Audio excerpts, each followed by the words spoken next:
నాడీ యోగాలో చాలా అతి ముఖ్యమైన యోగా వచ్చేసి గుంజీలు తీయడం. ప్రపంచవ్యాప్తంగా ఇప్పుడు గుంజీలు తీయడాన్ని ఒక కొత్త నూతనమైన పేరు కూడా పెట్టారు.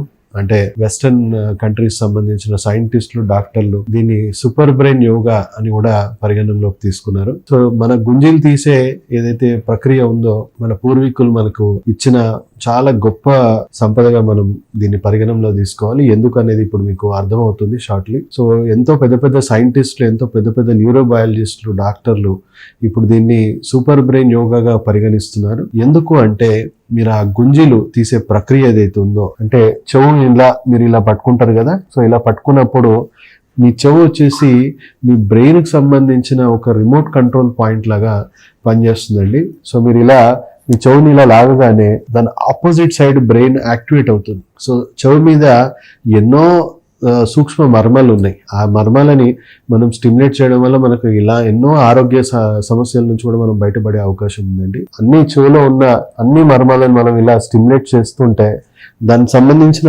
Opposite side of the brain ని అది యాక్టివేట్ చేస్తూ ఉంటుంది. సో ఆల్మోస్ట్ చెప్పాను కదా, రిమోట్ కంట్రోల్ లాంటిది చెవు. అదే ఇంకోవైపు మనం రైట్ సైడ్ తీసుకుంటే లెఫ్ట్ సైడ్ బ్రెయిన్ కూడా అది యాక్టివేట్ చేస్తూ ఉంటుంది.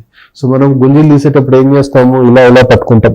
ఇలా పట్టుకొని చెవుని పెండుకుంటూ మనం గుంజీలు తీసే ప్రక్రియ ఏదైతే ఉందో, అంటే కంప్లీట్గా మనం కిందికి వంగి మళ్ళీ లేసే ప్రక్రియ ఏదైతే ఉందో, శరీరంలో ఉన్న నాడీ వ్యవస్థ మొత్తం కూడా ఉత్తేజపరచడం జరుగుతూ ఉంటుంది. నాడి ప్రతి కాళ్ళలో నుంచి, చేతుల్లో నుంచి మన బ్రెయిన్కి సంబంధించిన నాడులన్నీ కూడా ఉత్తేజపరచడం జరుగుతుంది. బ్లడ్ న్యూరాన్ పంపింగ్ బ్రెయిన్కి బాగా రక్త ప్రసరణ అనేది పెరుగుతూ ఉంటుంది. ప్రతి నాడిని మనం యాక్టివేట్ చేసే ఒక అద్భుతమైన మనం ఎక్సర్సైజ్గా దీన్ని మనం పరిగణించవచ్చు ఈ యోగా ప్రక్రియని.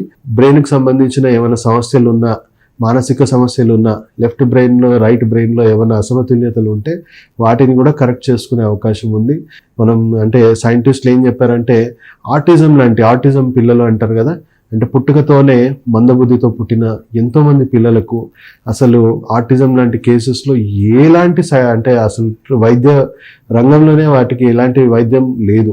వాళ్ళు అబ్జర్వ్ చేసింది ఏంటంటే న్యూరోబయాలజిస్టులు, సైంటిస్టులు అలాంటి పిల్లల్ని రోజు గుంజీలు తీపేయడం వల్ల వాళ్ళ తల్లిదండ్రులను రికగ్నైజ్ చేయడం కానీ, వాళ్ళకున్న డైలీ మానసికంగా ఏవైతే యాక్టివిటీస్ ఉంటాయో అది మెరుగుపడడం గమనించారు. అండ్ కొంతమంది పిల్లలు అయితే పూర్తిగా మళ్ళీ నార్మల్సీకి వచ్చారు.